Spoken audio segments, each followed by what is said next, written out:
because I said what was on my mind. I made a lot of enemies. I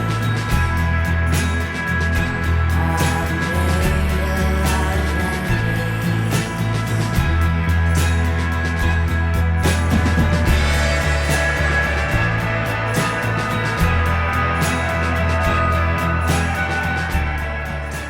Welcome, everyone, to Science from the Fringe. I'm Bryce Nickels, a professor of genetics at Rutgers University, and I'm excited to be joined once again for the fourth episode of In Defense of Virology by distinguished virologist Simon Wain-Hobson. Simon, how are you doing today? Fine, thanks. We've had a little bit of snow this morning. I didn't know. Oh, so you got a little bit of snow. It's getting cold there. We So- both have sweaters on. I like it. We're Yeah. looking dashing, I think. We can say that. How kind of you.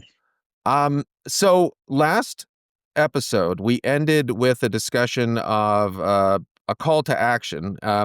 You had mentioned this idea of biological scientists taking a Hippocratic oath, and I Yeah. had promised that I would, write to the president of Rutgers and say that Rutgers students should do this. And I realized as I started to do that, Simon, I ran into a little bit of an obstacle, at least in my head, which was, I think what I'd prefer to do instead is sort of write an op-ed on why is it so difficult for this to have happened. That is to say that this idea was proposed a couple decades ago, right? Well, yes. And so to me, actually, what I thought would be sort of a proposal for a Hippocratic Oath, just as a status update here, Simon, has I think what I'm going to try to write is an op-ed sort of questioning what does it say about scientists and biologists or the field that we haven't done this. Because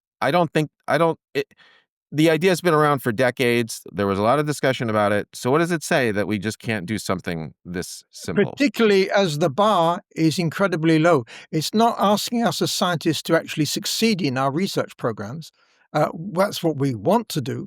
But if we were to fail, well, such is life. But here it's saying, well, just don't do any harm. I mean, it's a lower bar, I think, is hard to find. And yet still we can't get this implemented for say, science, technology, engineering, and math students. I just wanted to update you on that call to action because this episode, we have another sort of practical recommendation for improving, the safety of Indeed. research.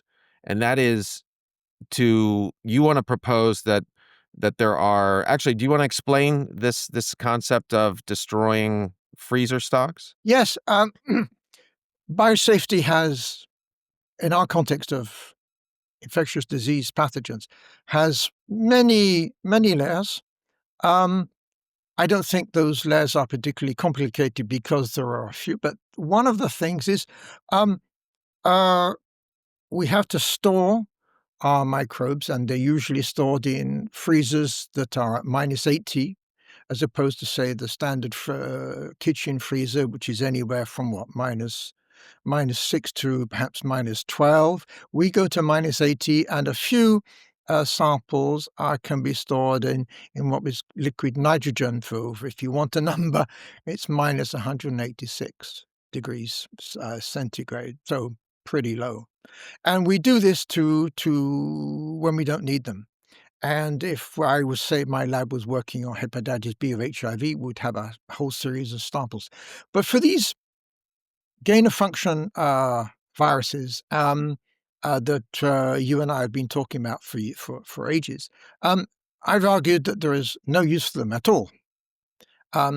We can say they may be nice to have for the scientists, but from a public health, a societal point of view, there's no reason. So that's one of the things to do is destroy these stocks. Why? Because lab accidents occur. I have an essay on this, what they call lab-acquired infections. They occur.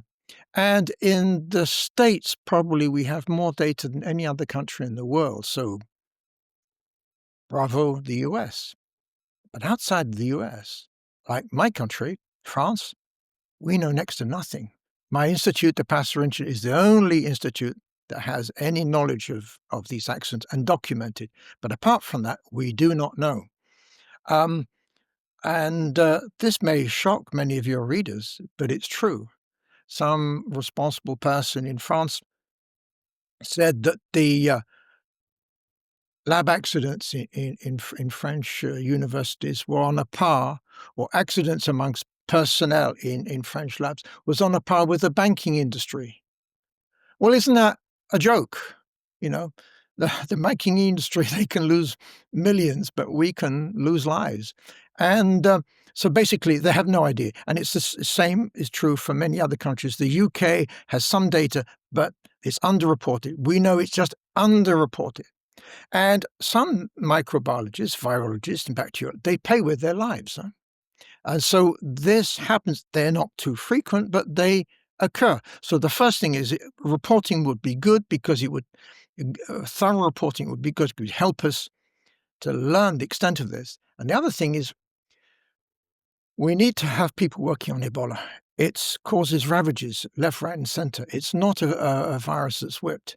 But these, let's say, the most polite way, the nice-to-have viruses that were made by Dr. Fruscia and Kawaoka, or the resurrection of Spanish flu, that serves no societal interest.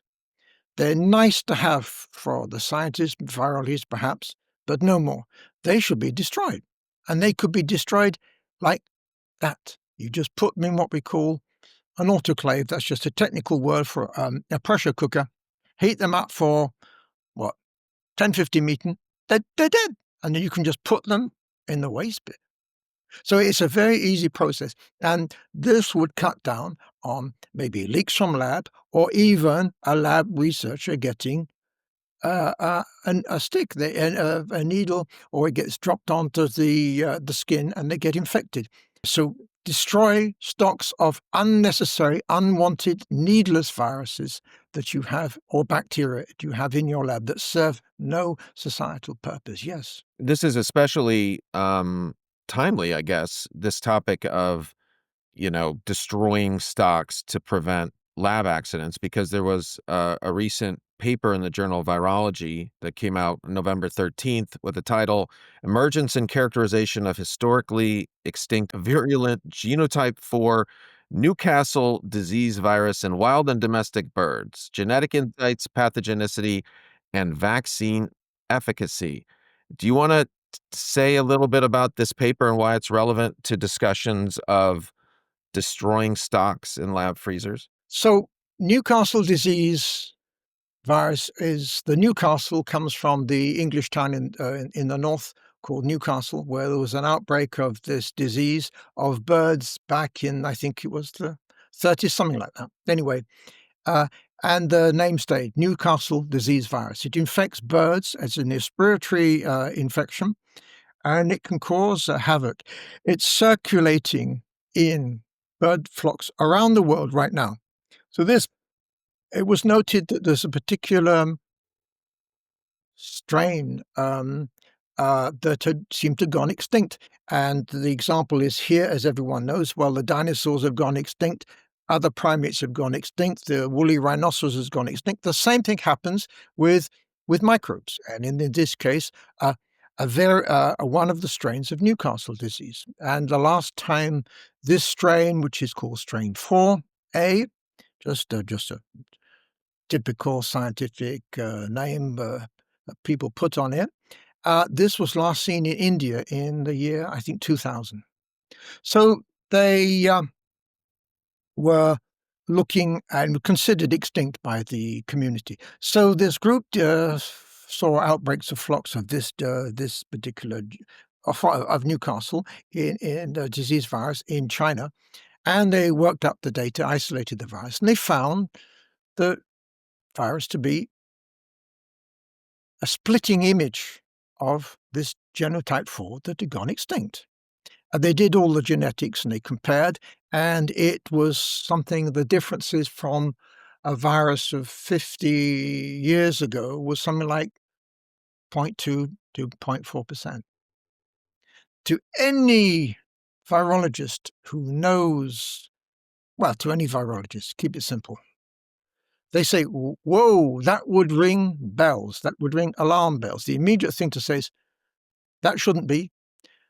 When I say that shouldn't be, as a rule of thumb, you would have expected something anywhere between 5-10% of differences in the number of mutations between a virus of, say, 50 years ago and the present. So when you see 0.2, 0.4, you sort of, that alarm bells, red flags go up in your head. And you said, doesn't make sense.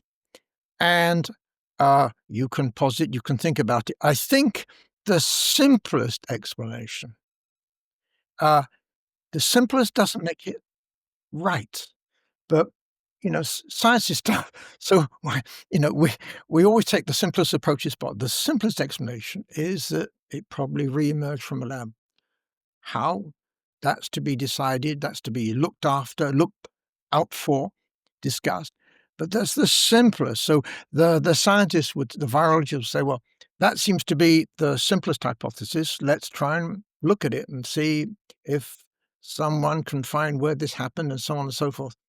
And if the data, when you examine it, doesn't come in, then you go to the next hypothesis is just a trifle more complicated.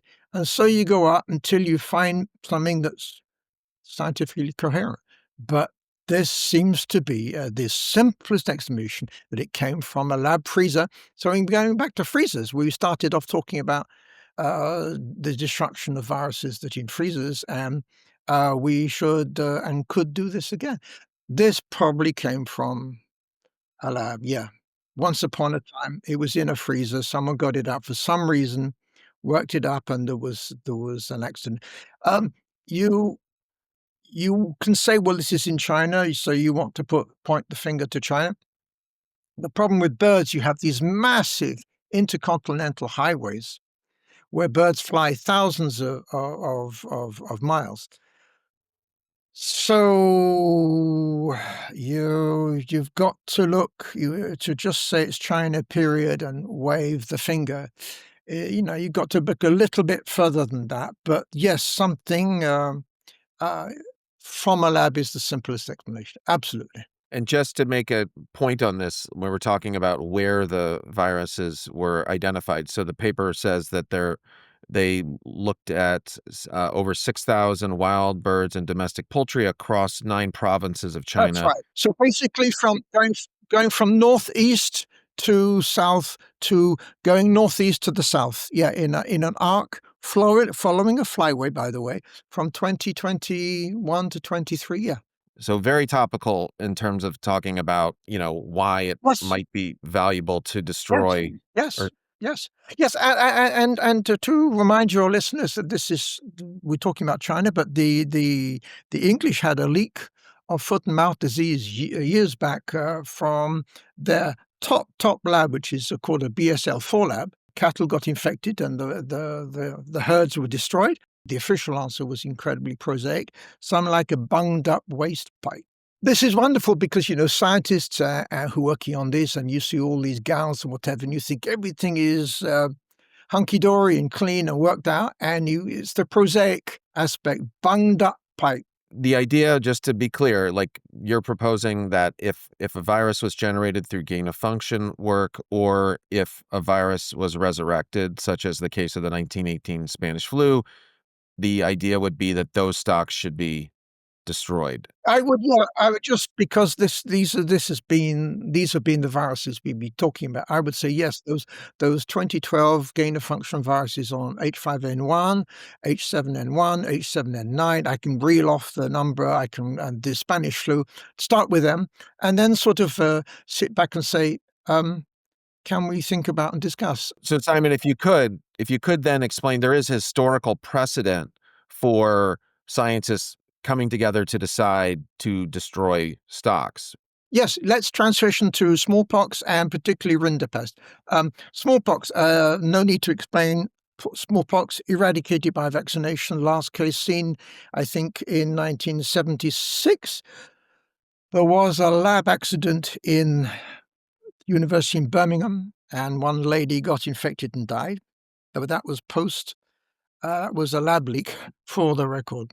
So everyone was at that time knew all the dangers of smallpox. By the way, listeners, smallpox is estimated to have killed 300 million people in the 20th century. Okay, 300 million. You have lived through COVID, which is what, anywhere 20-25 million. Multiply by that 10. That is the burden of smallpox in the 20th century. We don't have the data for the 19th, 18th, 17th, and so on. So there, people said, well, we got to reduce the number of labs working on this, and it was by good effort, it was reduced to stocks to one lab in the CDC in Atlanta and one lab in Russia. And then there's this second virus that has been totally eradicated. It's the measles virus of cattle. It's called rinderpest, which is some German word for cattle plague. It was hugely important because it took a huge economic toll. So people who had herds would lose them all, and they would lose their livelihood. Livelihood in those parts of the world meant famine. So the impact was really major. And so rinderpest was destroyed and eradicated, by an attenuated vaccine that was made by an Englishman who went to work in Kenya and at in Nairobi, and a guy called Plowright. And with the people there, they made this attenuated vaccine by repeated passing of the virus. And by about 90 passages, this is a technical word, basically repetitive cycles of growth, they found a virus that was attenuated. That meant that it didn't cause disease in infected animals, but it replicated enough to induce a good immune response. So they did this, and they started attenuated vaccine, and it was eradicated. It was eradicated, I think, I'd have to go back. The last confirmed case was 2001. So 24 years ago. And confirmed, and then the whole process of biosafety kicks in.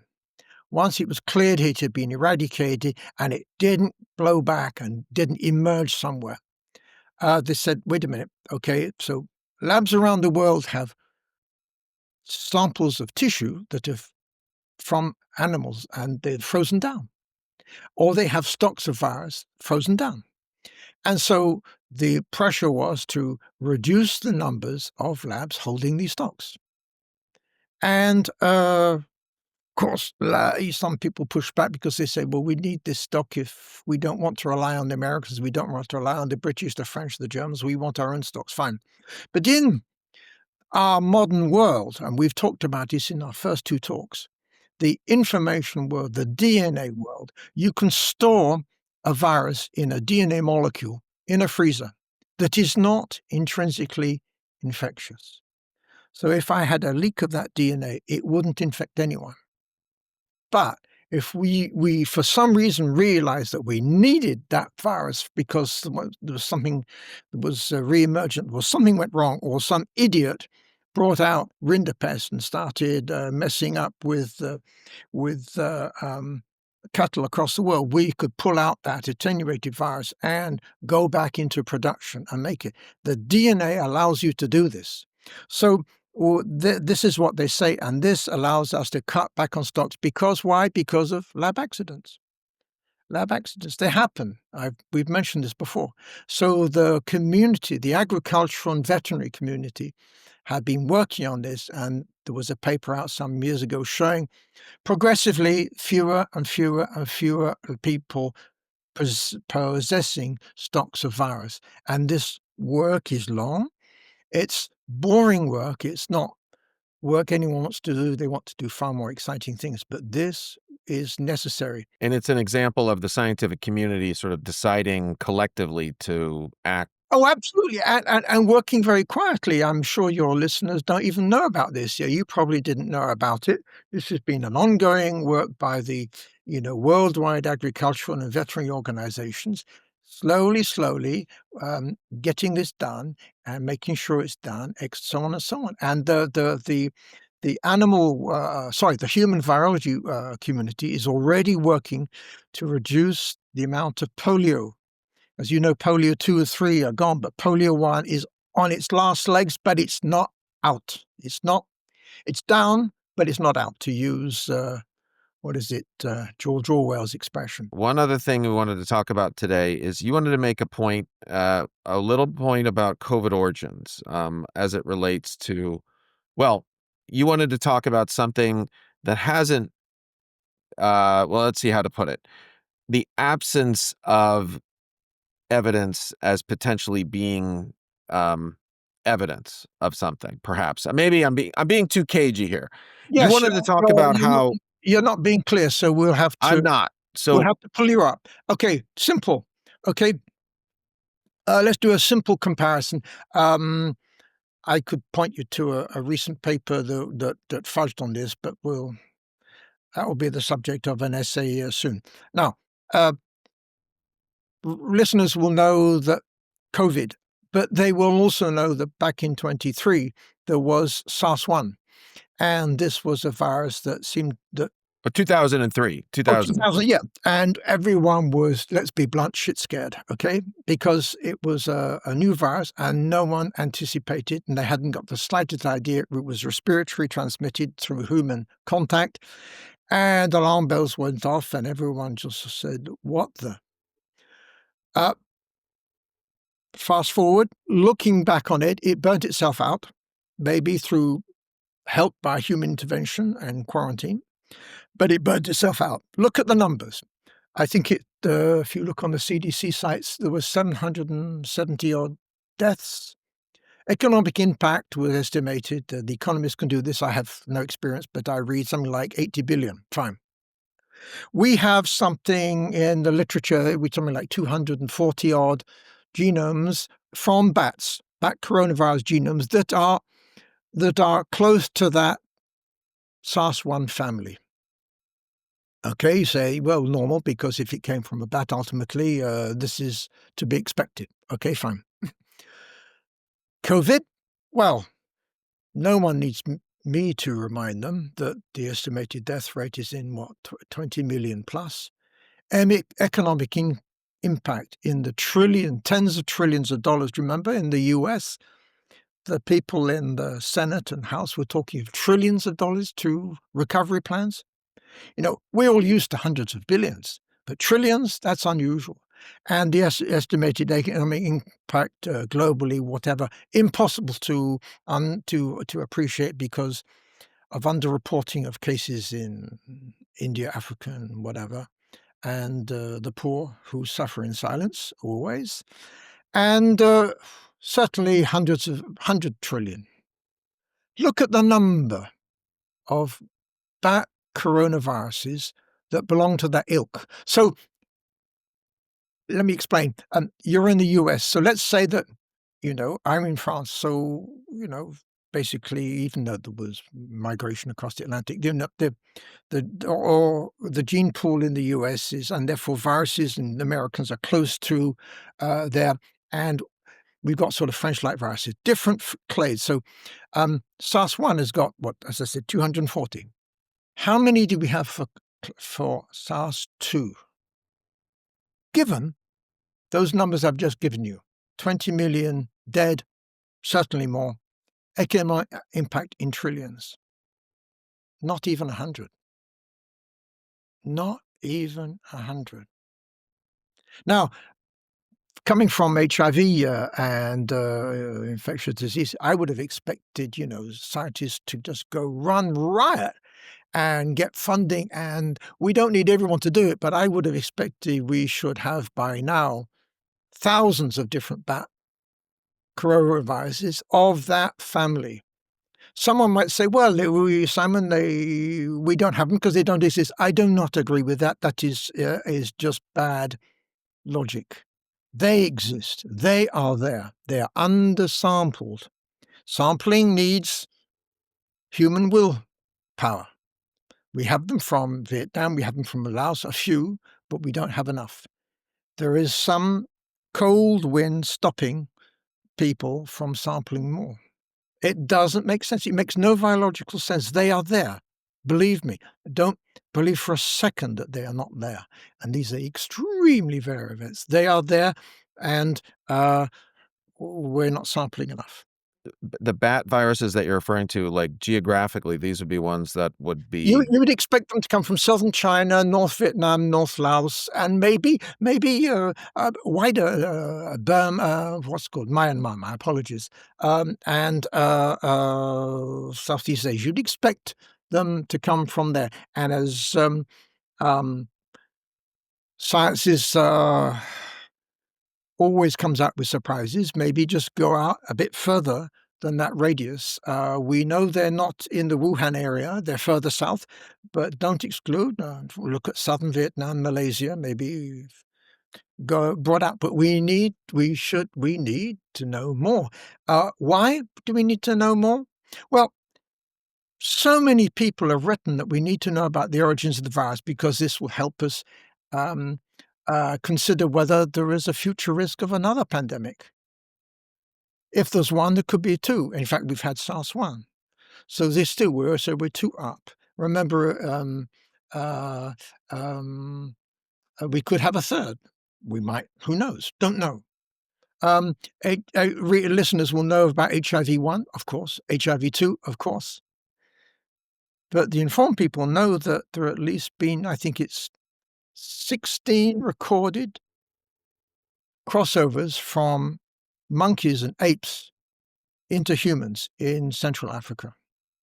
They are in few numbers. They're there bits and pieces, but it's been recorded.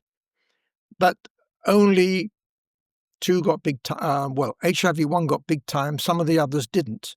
But there's been transmission from gorillas, from chimps, from sooty mangabes, and it's been clearly documented. So you would expect other viruses to come from coronaviruses, maybe spillovers, but we should know about this, and therefore, backing up, you want to know, well, what's out there?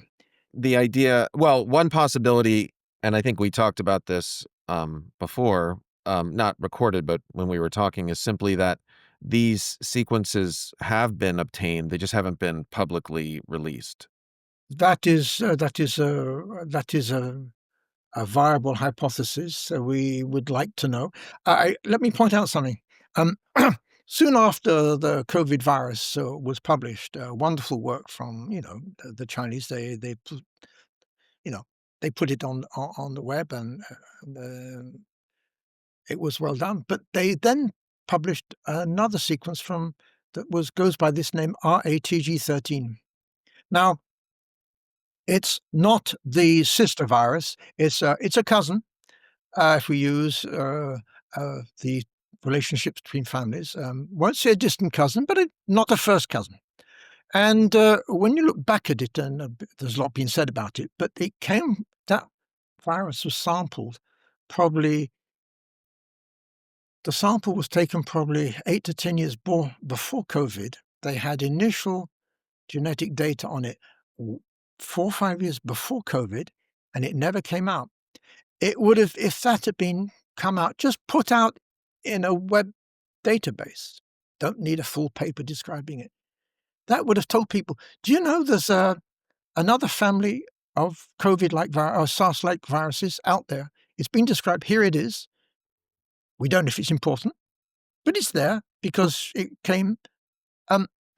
It would have been good to have had that because people would have said, yes, SARS-1 may not be a loner. And I say that's important because hepatitis C is totally unique, all to its own, and we don't know its origins. It's all to its own, all by itself. There isn't a sort of HCV2, HCV3. And so is it just a one-off? And we would have known before COVID that it was not one-off, that we could one day, who knows when, perhaps expect another crossover of SARS-2 and so on.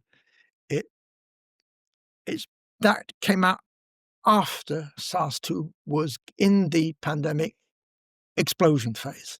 Of course, there's been a lot of well, that is a whole other episode, perhaps, to go over the speculation about why the timing of that sequence and Oh yes, no, the politics of that. I'm lineage. trying to put the Yeah, part. I'm just saying if we'd had that and no politics because there was no politics attached to it, people, the insiders like me and a few other people say, just keep your fingers off that. You keep it, in some gray cell here in the back of your head, and you keep it there and you keep it there, and then you sort of say, "Whoa, look, it was not worked up." It's unfortunate. How can I say sad? Unfortunate. There we are. Whatever. just to put a final point on this, do you think that the dearth of sequences reflects something to do with trying to potentially cover up a lab origin, or do you think it's more of hoarding of information? Because to your point, it makes no sense that these viruses haven't been massively sampled. An expression that maybe non-scientists would understand. Too hot to handle. Putting the information out provides no benefit to the people that may have it, perhaps.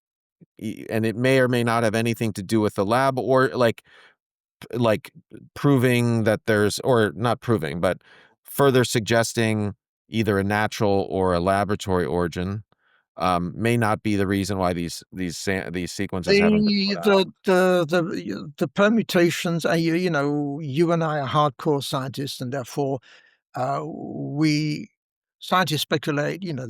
We make 10 hypotheses a day. We kill 10 hypotheses a day. Hypotheses to a penny. There are many of them. The variations on the theme in what you've just said are extensive. It doesn't make sense. The simplest thing is too hot to handle. Beyond that, without knowing, I mean, it's all speculation, and there's been already a lot said. We need more of these, and I would urge the NIH and scientists and virologists to do more, because if only to say yes, there's a big group out there, some of which can infect human cells. There's a trickle of things coming out, as you saw this MERS-like coronavirus that was described from bats that was published earlier on. Isolated, by the way, BSL-2 labs, which is not the norm in the US and Europe. And they are, yes, we should know about it. I won't get all pompous and self-righteous and say 20 million dead deserve justice or deserve to know this. I mean, just, I would put it professionally, we need to know. We need to know because a SARS-3 is a distinct possibility. A SARS-4 is a COVID-36, a COVID-49. And when I say, as your listeners know, COVID-36 means a COVID pandemic in 2036 or a COVID pandemic in 2049. Because COVID-19 refers to the discovery in 2019. Yes, just because of that simple public health aspect, we need to know, because we need to know and suspect and be aware that this will break out in the future. So this is an argument, to be clear here too, like you're arguing for directed surveillance of bat coronaviruses, and particularly trying to find ones in the same family as SARS-CoV-2, correct? And the more you sample, you might discover another family that's unrelated to SARS-1, SARS-2 out there. And if you just did limited growth on human cells, limited growth, not massive growth, you just screen them, and you would say, there's another one out there that grows on human cells. Need to know. That's need to know data for virologists and public health officials. This is not nice to know data. This is need to know. There's a big difference. So this is this actually would be a point of potential contention with some that would argue that we would want to just leave these viruses alone in nature and not bring them back to the lab to study them so that they now present a potential risk, right? Let's be honest about it. There will be another flu pandemic, and it will occur just on simple mapping the interval of years between flu pandemic. There will probably be another a pandemic before 2040, 2050 at the outside, and that could chew up. Sorry to be unfortunate, that's a bad use of word. That could kill several million people. This is going to happen, and you can't, and scientists and virologists have to be aware, we have to know what's out there. If we didn't do that, and then when something, the shit hit the fan, everyone would say, well, what were you virologists doing? What are you working on? Why didn't you wanted on nice little things that you play games with? We pay you to help protect us. And what did you do? You played games and made nice and lovely little papers. I can understand why you are so excited by virology. I myself have said and argued that it's the most beautiful subject in science. It's the queen of the biological sciences. I've got an essay. Please read it, because it shows you how wonderful and interesting virology is. But it has big societal aspect, and we have to work on it. And if we didn't do it, society was saying, what the hell were you doing? I think the concern is that it sounds similar to how we may have gotten the last pandemic, in the sense of like the proposal of going out, collecting viruses, bringing them back to labs, and then unfortunately then it's the manipulation potentially. Or the point is that what you're saying, I believe, is that the absence of these, first of all, the absence of sequences in this, family is very odd, given the fact that there was so much destruction with. Yes. But if I may say, and Yeah. that you're making a mistake. Okay. I love Wouldn't be the first time, Simon. talking to you, but here you made a mistake. If I may, Okay. could I point it out? If I'm Yes. wrong, Go ahead. just because the COVID pandemic could have been caused by a lab leak, and by the way, the 1977 influenza pandemic was clearly an attenuated virus that reverted, and that was the hand of man, doesn't mean to say that Mother Nature isn't going to, of its own accord, without any attention to Bryce Nickels and Simon Wain-Hobson, going to do its thing and come up with another pandemic which is caused by a zoonosis. So, when you and I were young, everything was zoonosis. We're in what I could call, how can I say it, the Virocene. The Anthropocene era, the period of man influencing the planet. We're in the Virocene period. So we have another option. In addition to zoonosis, there could be lab leaks or people making viruses like Professors Fauci and Kawoka. The two are now, for the next millennium of human existence, they're going to exist in parallel. And it may be natural, and it could be natural 8 times out of 10, 9 times out of 10, and once out of 10 human. Okay? Or some biological warfare experiment that went wrong. Don't make the mistake that nature is just going to cross its arms and sort of say, well, you gents, or sorry, ladies, you people, you take over. No.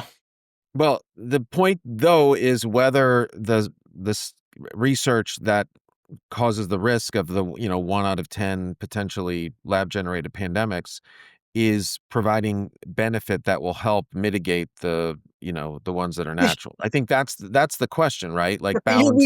We've been Right. through this, and what given past performance, the answer is no. We're scientists, so we're not going to make a blanket condemnation. But you, as sort of thought people have said, if you're going down that path, you must have very good public health arguments and very good data. You and I are, we do analyses, we compare. If you've got really good and there's a consensus, then I would go down that path. But there was not even a consensus. It was forced down our throats. Okay? So the idea here is that you're saying that virology, there was incentives to do the types of research that make the world a more dangerous place. But I when don't at its heart, know. Yes, you used the word incentives. I don't know that there was financial support, but I think reasons they went down that rabbit hole were erroneous or they weren't thought through. And once it became public, they knuckled down and sort of said, "We know what we're doing. Move on." but and I guess we should wrap this up because it's definitely a subject that we Yeah, can we'll come come back back to it. to. But for the idea here is that there is your argument is that there is a need for surveillance. That surveillance does have a benefit. And Yes, in the case of this particular type of coronavirus, it's extremely odd that we don't have more than like a few dozen exactly. sequences. Exactly. And also in surveillance, surveillance is necessary because if you have old, how can I say it, old bastards like yellow fever suddenly emerge in Angola and they seem to be getting the back of it, or Marburg, which has been known for years, to now finding it's as north as Ethiopia, and so on. Surveillance will also pick up those. The problem, I guess, you have is that one of the big proponents of surveillance was Peter Daszak, right? He was interested in predicting. And I think we cannot predict. I would say surveillance. We need to know what is out there because if yellow fever is breaking out in humans, this will come up in surveillance of humans and animals. He wanted massive surveillance of animals, um, and he was probably not the best to do it. But just because of that is not a reason to do it. People have made cogent answers for this, and if we could have a serene discussion of this, because Peter Daszak is not the only thing in virology. There's been a lot of muddying of the waters, in particular for financial gain. And in There's fact, been too much muddying of the waters for years. yeah, Gain of function, it was used to muddy the waters, and people have got so much influence and bad information that they haven't even spotted that there's vast under analysis of SARS-2-like viruses in bats. That's a gaping hole that people haven't seen because they've been bought into what's Daszak's doing and what Daszak isn't doing and what Eddie Holmes is doing and what he's not doing. And there's this huge hole and people haven't seen it because they don't know about it because they've been misled. yeah, I think that's the problem. It's hard to tell, I separate like think I'm rather in our first two things we said, what we're trying to do is to sort of help the listener get the information, and we're there to help the listener understand. We are not there to manipulate the reader. We're trying to say, this in our considered opinion, this makes sense in virology. That doesn't make sense. This is this, and we are not trying to ram anything down the listener's throats. You might not like what we say. You're free to take or disagree with us, just as I just disagree with you a second ago. This is part and parcel of trying to grapple with some of these complicated things. Yeah, sure. I got you fired up this morning, Simon. This is Yeah, for me it's the morning. well, Afternoon. I shouldn't listen to you, but anyway, I What enjoy talking with you, and we must keep this going. All right, Simon. So we're going to leave it there. Yep. We're going to, and we'll come back to this subject. But until next time, this has been Bryce Nickels speaking with Simon Wain-Hobson on In Defense of Virology for Science from the Fringe. Take care, everybody.